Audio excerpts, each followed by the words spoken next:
Okay, we are starting in this chapter and the next a way of understanding economic growth. Ultimately, that would be the goal of an economy, is to grow what you can produce so that you can also grow what you can consume and have a higher standard of living. So one of the first things we need to do is figure out how we're going to measure this standard of living concept. And what we do in economics is use GDP. Now you know. So that's why we learned GDP first. What do we include in it? What do we not include in it? And GDP will serve as a measure of the productive capacity in dollar terms of what an economy can make. And so what we're looking at is, has that changed over time? Has that grown over time? And clearly looking at this line, we see something going into an increasing level. So yeah, it looks good. But that's not enough, because another thing that's usually increasing in an economy over time is the population.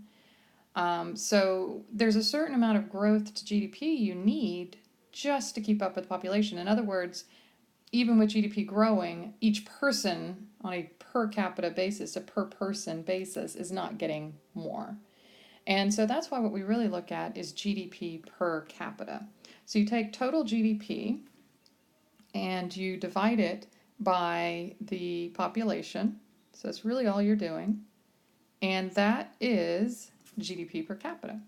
Now there's one other thing I need to point out. This isn't just GDP, this is real GDP.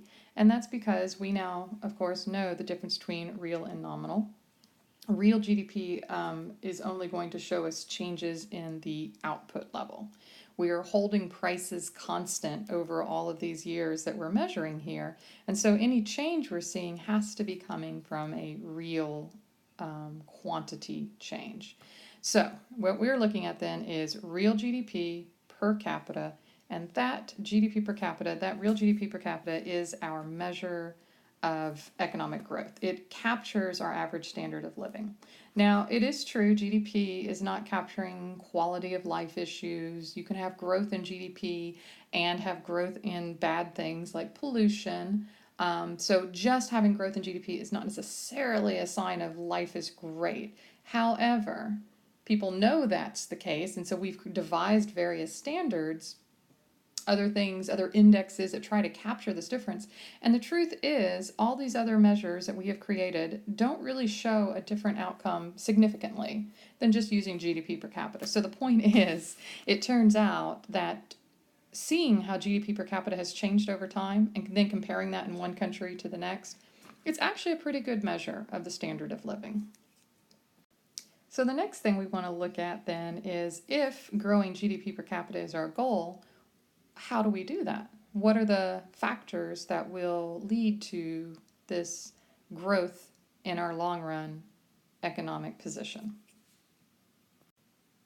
So basically we need to figure out what are the factors that grow our GDP per capita so that we can have long run growth. And the main thing that will help us grow our GDP per capita, our output per person, is labor productivity.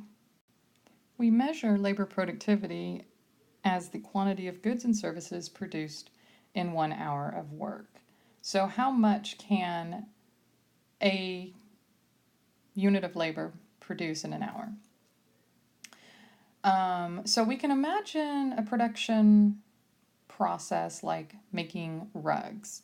You can make a rug by hand, in which case you're weaving everything and doing everything by hand, or you can go to the other extreme and make it with a factory, where maybe there's all sorts of robots and mechanized looms and all sorts of things churning out these rugs each hour, and there's only maybe 1 or 2 people actually there maintaining the machines.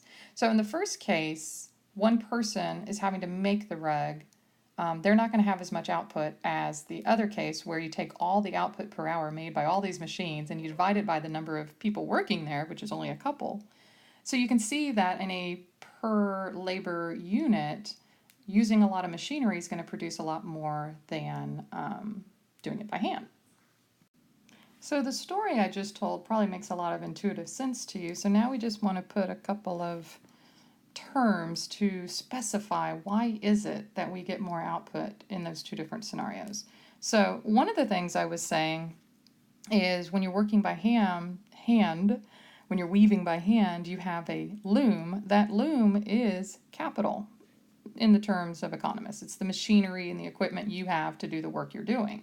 So the hand weaver has capital that they're using, but not very much capital compared to the factory workers. So if we increase the capital available for every hour of work, that will lead to more goods and services being produced in an hour of work. So an increase in capital per hour worked is a crucial factor for increasing labor productivity. And what we're trying to do is increase labor productivity so we can grow GDP per capita. So clearly this is one of our two primary factors to increase labor productivity and cause economic growth. The second one is technological change. So not only are we giving more capital to the people working in the factory than the ones working by hand, but we're giving them better capital. And that's what we call technological change. You have to realize that when economists use the word technology, we are not meaning computers.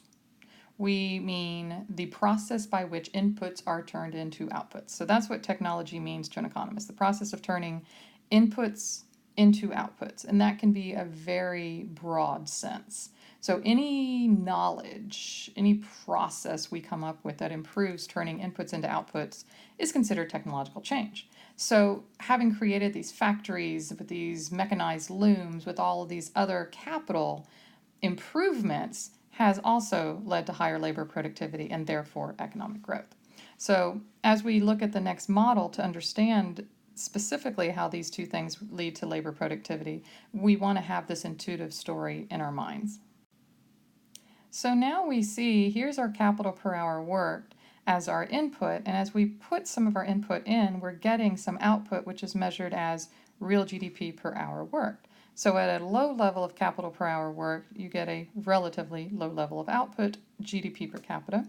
And at a higher level, you get more. And so, yeah, we see this model showing what we intuitively know, that as I increase my inputs of capital, I will get more GDP as my output. But here's the crucial thing. Even though there are two factors that increase labor productivity, capital per hour worked and technological change, they don't have the same relationship. They don't affect GDP per hour worked exactly the same. So what we see then is when we have a low level of capital per hour worked, we don't have very much capital, then as I increase it, as I go from here, getting this level of GDP, to a little bit, well, each one of these segments, by the way, is the exact same increase in capital. So if I increase capital that amount, I do get an increase in GDP of that amount. But if I'm starting here and I increase capital a certain amount, I do see GDP increase, but increases by a lot less. And if I start here, I think you see where we're going with this. If I start here and we increase capital to here, I again do get an increase in GDP, but a itty bitty one. So this specific graph came from the story about the Soviet Union, that they started at a fairly low level of capital in the 1950s and saw great growth in GDP from the 1950 to 1960 because they were simply increasing the capital per hour worked. And so this is partly what was scaring the West. Like, oh my gosh, look at the Soviet Union with their Soviet style of government. They're growing their economy so fast. How will we ever keep up? But as they continued to go back to that same well and all they could do was increase capital per hour worked, we start to see their growth slow. And as you get to 1970 growing to 1980, you see even less growth. And so the point is, there's the key word right there, you have this diminishing increase. And that's always going to be the case with increasing capital per hour worked. So back to our loom example, if you had a whole bunch of people weaving rugs by hand, and then you come up with a loom to hand it to them, and you have just a few looms, then yeah, that's going to increase your output. And then you get some more looms, and that's going to increase your output more because there were people who didn't have any capital. Now you gave them some. So look at the growth increase. But as you start handing out more and more looms, and to the point where maybe you're giving 2 or 3 looms to the same person, that's not going to help productivity. So there's this limiting factor for capital. If all you're going to do is grow your capital per hour worked and hand more and more machinery, not better machinery, just more machinery to the same people, your growth is limited. So what's important to realize is when it comes to sustaining your long-run economic growth, when it comes to sustaining your growth in labor productivity, That's what we're trying to grow here. And then growth in labor productivity leads to higher output, higher GDP per capita. If you want to keep that process going, you cannot rely just on capital per hour worked. So let's hope this graph sketch I'm about to make is successful. When you increase technological change, because if you notice there was no technological change on this particular graph, or actually there was, it's just hidden. Why was this drawn this way? This production function is showing you the technology that by when I put in these inputs, this is the output I get, right? Technological change is a process of what outputs do I get for the inputs I put in. So if I'm going to increase my technology, I'm going to move from hand looms to mechanized looms. I have actually changed my production function, because the production function shows, ooh, success. The production function shows the process of what output I get for a level of inputs. So then what I can see is if I want to sustain my growth of labor productivity and therefore GDP per capita, I need to have technological change shift up the production function and I can get more growth. So what is the takeaway for this for you is, where do you get GDP per capita growth? Where do you get long-run economic growth? Well, you get it from increasing labor productivity. How do I increase labor productivity? Well, there's two things. You can grow capital per hour worked, or you can grow technological change, or preferably both. Capital per hour worked is not quite as good for sustaining long-run growth because it has that decreasing aspect to the output growth. So what you need, what is the primary factor you need? Technological change. And so going back to the Soviet example, one of the problems was, as a centralized economy, they didn't have incentives built in for technology increases, innovation, that sort of thing. So wrapping up our growth story then, yes, these are the primary things. There is another thing that is very important. If you're also looking around the world and saying, hey, why are these economies not growing? Let's get them some capital. Let's give them some technology. That'll fix the problem. And it's not quite enough, because you do need something called the rule of law, which would give you something extremely important for any system to function, and that is property rights. And, if you have the rule of law, then you make a contract, you can be sure the contract will be enforced. You invest in your business, it is your business, your property rights are protected by the rule of law, then that gives you the incentive. So a lot of times if you look at economies that are not growing, you're trying to figure out why is it. A lot of times it's these sort of institutional factors that you would have to look at to solve those problems, and then maybe you can find out a way to help the economy.